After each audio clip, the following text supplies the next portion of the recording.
जय माता दी दोस्तों, मैं सांत्वना पांडे, आप सभी का मेरे चैनल पर स्वागत है। तो दोस्तों, आज मैं आपके लिए एक देवी गीत लाई हूँ, तो आइए सुनते हैं। हे हमरी बिंधे मयरिया, नगरिया में आए बाट तोरे। हे हमरे बिंधे मयरिया, नगरिया में आए बाट तोरे। आए बाट तोरे, हाय आए बाट तोरे। हे हमरे बिंधे मयरिया, नगरिया में आए बाट तोरे। ऊंचे पहाड़वा पे बस गेलु माई, ऊंचे पहाड़वा पे बस गेलु माई। जिण सिण दहिया तनिको चढ़ा नहीं जाए। ऊंची और नीची बाट डगरिया, नगरिया में आए बाट तोरे। ऊंची और नीची बाट डगरिया, नगरिया में आए बाट तोरे। हे हमरे बिंधे मयरिया, नगरिया में आए बाट तोरे।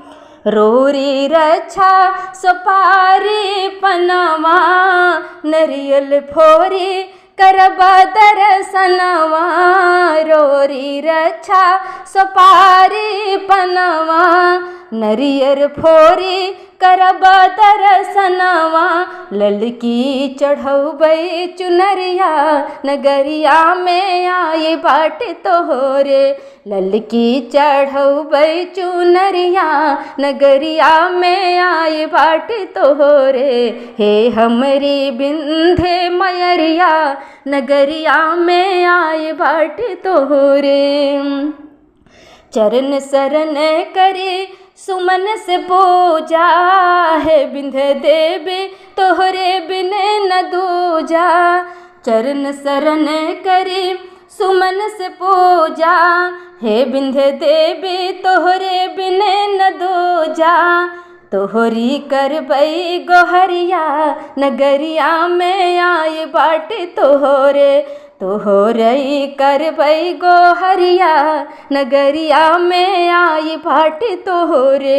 हे हमरे बिंधे मयरिया, नगरिया में आए बाट तोरे। हे हमरे बिंधे मयरिया, नगरिया में आए बाट तोरे।